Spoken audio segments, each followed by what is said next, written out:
22 সালেই আমরা এই সংস্কারের কথা বলেছি। আমরা যা যা বলেছি সবগুলো আজকে এখানে আছে।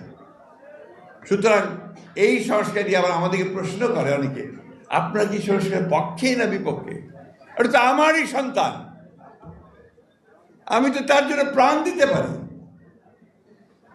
এই যে জিনিসগুলো সবসময় আপনার বিভ্রান্ত করার চেষ্টা করা হয়। আমাকে কেউ জিজ্ঞেস করলে বলে, আরে আমি সোজাসুজি বলতে মাই চাই। সুতরাং সংস্কার যেটুকু হয়েছে, যেখানে একমত হয়েছি সমস্ত রাজনৈতিক দলগুলো, অবশ্যই সেটা আমাদের হ্যাঁ আছে, সেটা তো না নাই। কিন্তু তোমরা কারসাজি করেছো, তোমরা কিছুটা বেইমানি করেছো। আমার বলতে কোনো দ্বিধা নেই। যেগুলো আমরা একমত হই নাই সেগুলো ঢুকিয়ে দিয়েছ। তারপরে আমরা কিন্তু মেনে নিয়েছি যে ঠিক আছে, দেশের বৃহত্তর স্বার্থে, জনগণের বৃহত্তর স্বার্থে আমাদের কাছে যেটা গ্রহণযোগ্য নয় সেটাও আমরা মেনে নিয়েছি। ঠিক আছে, পরে পার্লামেন্টে গিয়ে দেখা যাবে।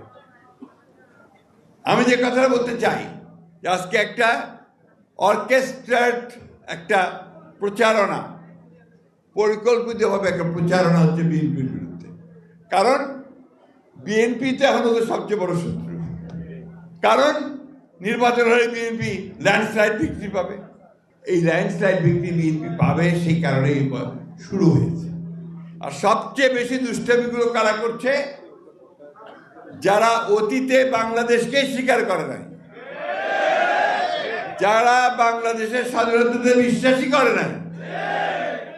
এবং ওই সময় যে আব্বাস ভাই বললেন যে কত মানুষ মেরেছে, আমাদের মা বোনদের কতজনের সম্ভ্রমহানি করেছে, কতজনকে পাকিস্তান হানাদার বাহিনীর হাতে আমাদের মা বোনদের তুলে দিয়েছে, সেই হিসাব আমরা ভুলি নাই।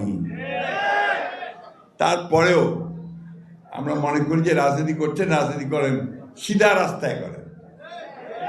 ধর্মকে ব্যবহার করে মানুষকে বিভ্রান্ত করে ভুল বুঝিয়ে দাঁড়িপাল্লায় ভোট দিলে নাকি বেহেশতে যেতে হবে। হায় হায়, চিন্তা করেন। তাহলে আর আমার নামাজ পড়া, আল্লাহর কাছে কমপ্লিট সারেন্ডার করা, ইমান আনা, এগুলোর দরকার নাই নাকি? আমাদের এখানে অনেকে আছেন, তারা ভালো বলতে পারবে।